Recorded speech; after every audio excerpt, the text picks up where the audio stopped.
नमस्कार दर्शकों, स्वागत है आपका खबरों की खबर का सच इस कार्यक्रम में।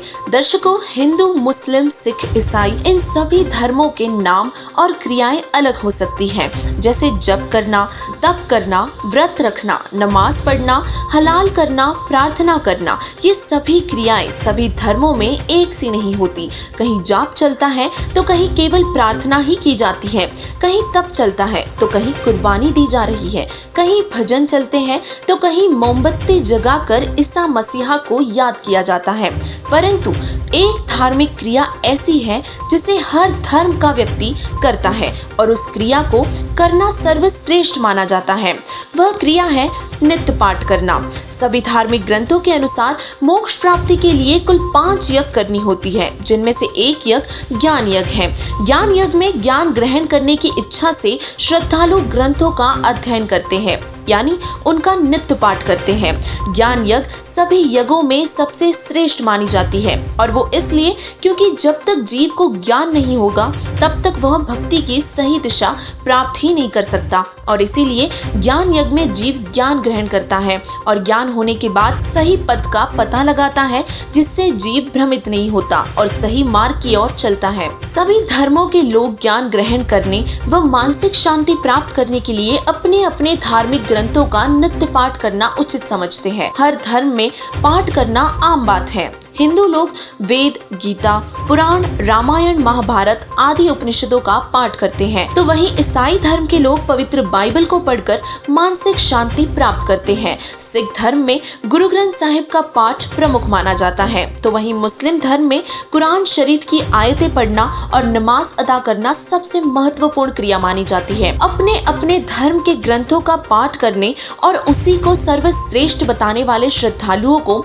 आज हम एक ऐसे पाठ के बारे में बताएंगे जिसकी वाणियों से हर धर्म के व्यक्ति को ही नहीं बल्कि पशु पक्षियों तक को भी लाभ मिलता है और पर्यावरण भी शुद्ध होता है। आज हम बात करेंगे जगत गुरु तत्वदर्शी संत रामपाल जी महाराज जी द्वारा बताए गए ग्रंथ साहिब के पाठ की विधि के बारे में, जिससे श्रद्धालुओं को सर्वोत्तम लाभ मिलता है। पूर्ण परमात्मा द्वारा बनवाए सदग्रंथ में जो ज्ञान है उसमें उन सभी धर्मों के ज्ञान के साथ साथ पूर्ण परमात्मा का भी ज्ञान है। आदरणीय संत गरीबदास साहिब जी गांव छुड़ानी, जिला झज्जर, हरियाणा को 10 वर्ष की आयु में परमात्मा इस प्यारी आत्मा को मिले, सब ज्ञान करवाया और आशीर्वाद देकर नाम दीक्षा देकर चले गए। उसके बाद से भगवान के आशीर्वाद से उन्होंने परमात्मा का ज्ञान प्रकट किया और उनके द्वारा बोली गई वाणी को लिखा जाता रहा और आखिर में उन वाणियों को एकत्रित करके एक ग्रंथ साहिब बना दिया गया।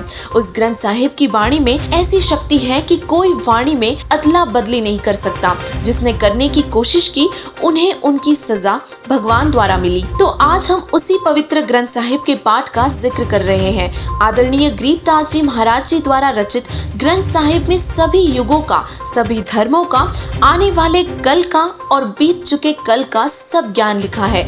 ऐसे पवित्र ग्रंथ का पाठ करने से पाठ करने वाले व पाठ सुनने वालों को दोनों को ही बहुत लाभ मिलता है। सदग्रंथ साहिब के पाठ की सही विधि संत रामपाल जी महाराज जी द्वारा ही बताई गई है, जिसके बारे में विस्तार से जानने की कोशिश करते हैं। तो जानेंगे कि अखंड पाठ और खुला पाठ क्या होता है। अखंड पाठ वो है जिसमें वाणी का खंडन नहीं होता, अर्थात वाणी को विराम नहीं दिया जाता, निरंतर वाणी का पाठ चलता रहता है। अखंड पाठ 3 दिन का होता है और सदग्रंथ साहिब का पाठ पढ़ते समय वाणी को विराम दिए बिना पाठी आपस में सेवा बदलता है। एक के बाद दूसरा पाठी सेवा लेता है पर वाणी खंडन नहीं की जाती। इस प्रकार पाठ पढ़ते पढ़ते पहला पाठी उठ जाता है तथा दूसरा पाठी बैठ जाता है और वाणी का पाठ निरंतर चलता रहता है। खुला पाठ 3 दिन का न होकर 5 से 7 दिन तक का भी हो सकता है। खुला पाठ के दौरान वाणी को कुछ समय के लिए विराम दिया जा सकता है। बहुत ही आदर से सदग्रंथ साहिब का पाठ खुला पाठ के अंतिम दिन तक किया जाता है। तो अब बात करते हैं कि पाठ करने के दौरान पाठी को कौन कौन से विशेष बातों का ध्यान रखना होता है। पाठ करते समय ग्रंथ साहिब को विशेष आदर के साथ एक उच्च स्थान पर स्वच्छ कपड़े बिछाकर रखना होता है। नहा धोकर स्वच्छ कपड़े पहनकर और सिर पर साफ कपड़ा बांधकर ही पाठ पढ़ना होता है। कड़वा ही कड़वा तू करता है में से, कड़वा ले प्यारे जय कड़वा ही पे से। बालू की रेती के होते पहलावे, खाते हैं अमली जम देते गिलावे।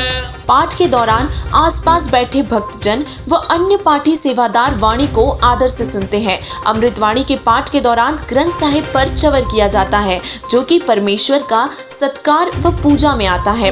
पाठ शुरू करने से पहले पाठ प्रकाश की वाणी बोलनी होती है और उसके बाद सदग्रंथ साहिब का पाठ प्रारंभ किया जाता है।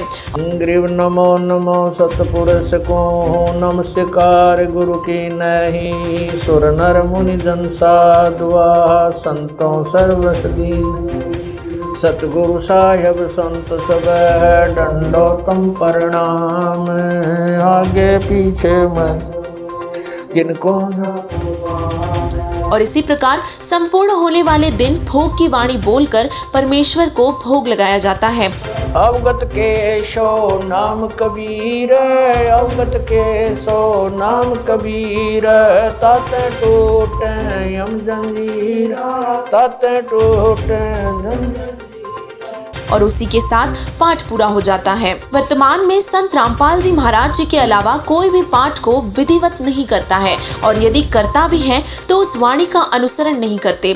पूरे विश्व में संत रामपाल जी महाराज जी ही ऐसे संत हैं जिनके पास मोक्ष मंत्र है। वही एकमात्र संत है जो अपने अनुयायियों से 5 यज्ञ कराकर उनको मोक्ष प्रदान करते हैं। तो आप सब भी देर ना करें। कहते हैं समझा है तो सिर धर पाओ, बहुर नहीं रे ऐसा दाव। वर्तमान में केवल संत रामपाल जी महाराज जी ही हैं जो पूरे विश्व को तत्व ज्ञान से परिचित करा रहे हैं और ज्ञान के साथ साथ वो भक्ति विधि भी बता रहे हैं जिससे जीव का मोक्ष होगा।